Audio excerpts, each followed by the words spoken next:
Website security for your church website is more important now than ever before. So today, we talk through our 7-point church website security checkup. We hope this conversation helps your church reach more people and grow. This is the Reach Right Podcast. Well, hey guys, welcome to the Reach Right Podcast, episode number 48. I am your host, Thomas Costello, and with me as always is my co-host, Ian Hyatt. What's up, Thomas? Hey, not too much, Ian. Have a good conversation for us to have here today. We're going to be talking about the 7-point church website security checkup. Exciting, right? It sounds very exciting. Maybe our most exciting ever so far. Exactly. That's the thing I was afraid of. Is I think this is a very important topic for us to talk about because there is so much going on. I'm sure you heard about the thing that happened with the gas prices in South Carolina a couple of weeks ago, and how that was a hacking incident, right? Where a website security wasn't taken seriously enough, and they had to pay a $5 million ransom, and they gladly paid it to get their gas back online and everything. And I heard the same thing just happened yesterday with the largest meat packer in the country. So there's expect some price increases when it comes to buying meat at Costco and those places nowadays. And that's a big deal in Texas where I'm at. Yes. Yeah, it's a big deal everywhere. So anyway, but I think that it just kind of made us think, I know when we were planning this episode, Ian, that this is something that churches need to take seriously, because you and I have both seen terrible things happen to church websites and just churches in general when they don't take their website security seriously. I mean, I don't know if you have any you want to share, anything you've ever seen happen to a church or goodness. I've ended up seeing a lot of porn links and things show up on from disgruntled, angry volunteers that left the church, and of course that's a horrible thing on many levels. There, you never want to volunteer to stray away that way, but also maliciously attack you that way. We've seen that. We've seen all sorts of ads and stuff pop up on home pages and stuff that shouldn't be there for Viagra and Cialis and whatever else. And so, we've seen a few things. And I will say we used to see it a lot more, but it still is a thing now. Absolutely. I mean, if you don't take this stuff seriously, it's going to happen. So it's not a matter of if, but when. Because churches sometimes think they're immune because they're smaller organizations, and who's going to care about a little church or something like that? It's not that big of a deal, but really it is something that you need to take seriously. So we understand going into this that your temptation might be, it's about website security, so it's not important. But I'm telling you, this is important stuff, and we hope it's something that helps you. So we're going to make it 7 questions you need to ask yourself to give yourself a little bit of a security checkup to make sure you're doing all of these things. So I'll kick us off here today. The first question is, do you force strong passwords? Do you force strong passwords on your church website there? So most church websites are set up in a way where you need to log in online. Used to be websites were hosted on a computer there, but now almost all of them are online. So you need to log into your church website. The question is, do you actually ask people to use strong passwords, or is it just the password of password is just fine? If your church's password is Jesus123, or it's password or something like that, 777, your password's about 20 years out of date, I guess, as to what's going to keep you secure with that. So it is really imperative that you use strong passwords, and you actually set up your system to enforce strong passwords for anybody that logs in there. A good, strong password system should make them use special characters, numbers, letters. What this does is it prevents what's called a brute force attack. A brute force attack, what it means is a hacker, they use a system where they just try every password. So they go through every single number, but there's computers now that are smart enough and fast enough that they can try hundreds of thousands of different passwords in a matter of minutes. So if it's just going to go through. So if you have the difference between like having a 6-character just lowercase letter password and having one with special characters and numbers and having 11 characters or something like that, it's between 2 hours to break that password and 28 years to break those kinds of passwords with a brute force attack. So it's something that really you need to force those kinds of things.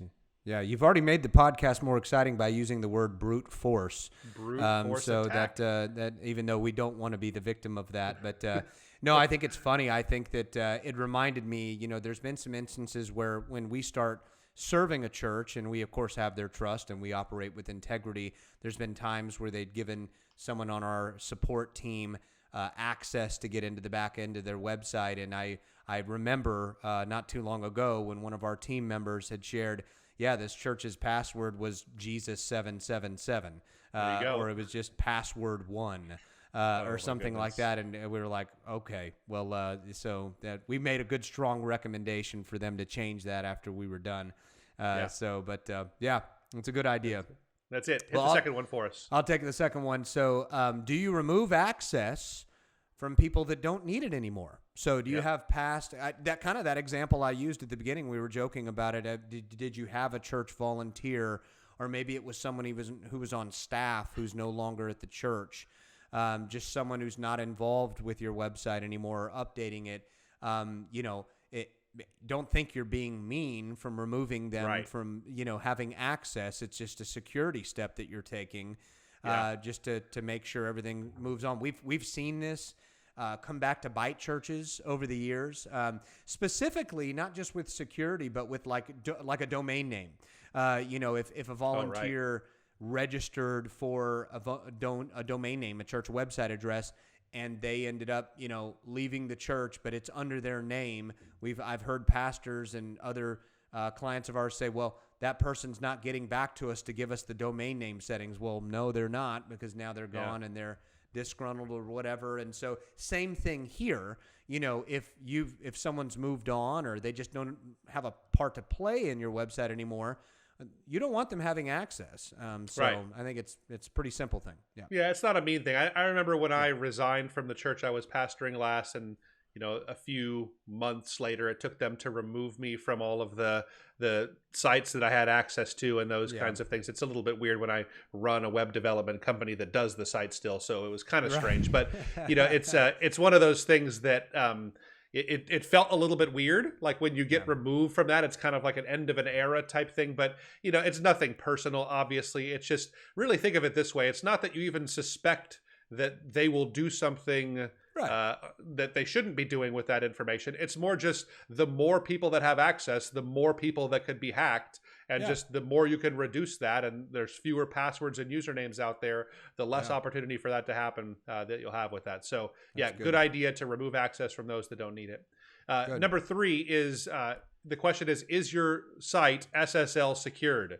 And we won't get into a lot of the technical details. That's not really what we do on this podcast here. But what I think our audience needs to know is that you, in 2021, without a shadow of a doubt, you need to have a website that is SSL secured. SSL security is kind of a higher level of security if you're taking forms on your website, like having registration forms. Definitely if you're doing any kind of financial transactions, online giving, you need to have this to up the level of security for that information that's being passed on your website. And the way that you do that is with an SSL certificate. So do that. It is also an enormous benefit when it comes to search engine optimization and those things. In 2021, if your site doesn't have an SSL certificate, you're going to start to see that little red exclamation point at the top of your browser that says not secure, and Google wants to make sure everybody knows that. And they're also penalizing your site in their search engine rankings if you're not doing it. So most providers of websites can help that. Obviously, we do it here at ReachRight, but anybody that's worth their salt that's providing a website service now should be able to help you get an SSL certificate. It usually costs a little bit more with most hosting providers, which is strange to me because it's something that you need to do on every site nowadays. When we started, that wasn't required. When ReachRight was founded, we didn't do that for all of our sites. And I remember we had to make that hard decision because it was expensive to get all these certificates for everybody. But we had to make that decision. There was no use in having a site that didn't have it. So we decided just to, in one swoop, give it to everybody. And it was a ton of programming work for our team and everything here, but it was worth every penny and what we put into it. But yes, if the question is, do you need it? Whether you have forms or not on your site, whether you're doing events or online giving, you need to have an SSL certificate in 2021. I'm really surprised how many websites I come across that don't have that, and a lot of pastors and ministry leaders are unaware that their site is not secure with that. So we point it out on a daily basis. So it's a widespread thing out there. So if you're listening to this, you want to make sure you have that SSL certificate. So well, good. I'll tackle the next one. Another important thing is to make sure your website platform is up to date. Are you on an up to date website platform? The thing, I've seen so many out of date themes and platforms that have just not been kept up to date or haven't been backed up, or just the software has not been kept up to date, and those are going to be more susceptible. If your website's just some static theme that's been around for 5+ years or something like that, and it was just set up maybe in house, just some if it's not being actively managed on the back end and kept up to date specifically, it's very and those are the sites we see hacked all the time. Yeah. Right. Absolutely. Yeah. For us, we build a lot of websites on WordPress, and WordPress has third-party plugin providers. And so you have this mishmash of a software platform and all kinds of other developers that aren't really affiliated, but they're building stuff for this WordPress platform. And the number one reason why sites will get hacked is because a plugin becomes there's some kind of a security vulnerability there, and usually the plugin makers are fixing it immediately. But unless you're updating it or have some kind of a plan to do it, you're going to actually keep using one of those vulnerable versions of it, and someone can get into your site and do bad things. So it's really something that you need to keep an eye on. I would encourage everybody to have some kind of an automated plan for that, because nobody likes to get in there and do updates and you'll forget, or the person that does them, they leave the church, and that's usually when this kind of stuff happens. So most providers, whether it's plugin updates or the whole back end update, they'll have some kind of a way you can automate that. It's probably worth the few dollars a month, or if it's like with us, it's just something that's included. It's worth it to do something like that, to set it up to have an automated type of a experience with that, so you don't have to manage it all the time. Yeah, that's good. Yep. That's good. Cool. Yeah, next one. I'll hit that one. It's do you have, kind of in that same vein, do you have a regular automated backup schedule? Doing backups of your website is your fail-safe in the event that you are hacked, something bad happens, something goes down on your website, and it is very important that you have a regular backup schedule of your site. Because the last thing you want to do is to find that the last backup was 6 months ago, and you just lost 6 months of all the sermons that you put onto the website. And, it protects your content. That's exactly right. So this is another one of those things, is that you need to have a regular automated backup schedule. For our clients, we do it daily. Every morning at like 3 a.m. Central Time, there is a backup. You wake up for that, right? You wake up and do that? Here in Hawaii, I can just stay up late is what I do. And I just, before I go to bed, last thing I do is hit backup on all the, no, that's not it at all. We have a fully automated system that does it all itself, but it does a new backup every single day, so that if anything happens, the worst case scenario would be we have to go back a day and go back to that version of the website. So this is one of those things where sometimes people think, oh, I'm not going to do a host, or I'm not going to pay an extra fee to get an automated backup. I'll just do it every once in a while. You won't. Like, you're not going to actually do that. Nobody, it's not exciting. You don't remember, oh yeah, I have to back up my church website. So it's something right after you brush your teeth.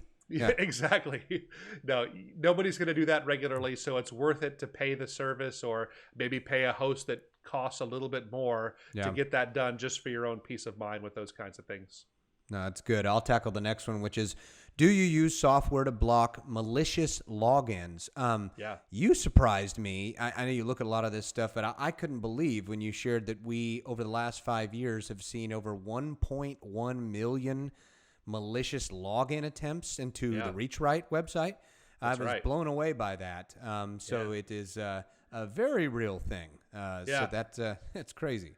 The more traffic you get on a website, the more people will try to log into said website, because there's a bigger influence they can have. And so we use software to block this. But when we talk about malicious login attempts, this is one of those brute force type attacks. So this is something where people will try password 1, password 2, password 3, and it'll just keep trying logins over and over. But we've had over 1.1 million different attempts to log into our website that we've used software to block. And what the software does is there's a few different ways. Like sometimes you'll see those CAPTCHA things where you have to click "I am not a robot," or you have to identify the pictures in the grid that contain airplanes, or there's lots of different ways to do this.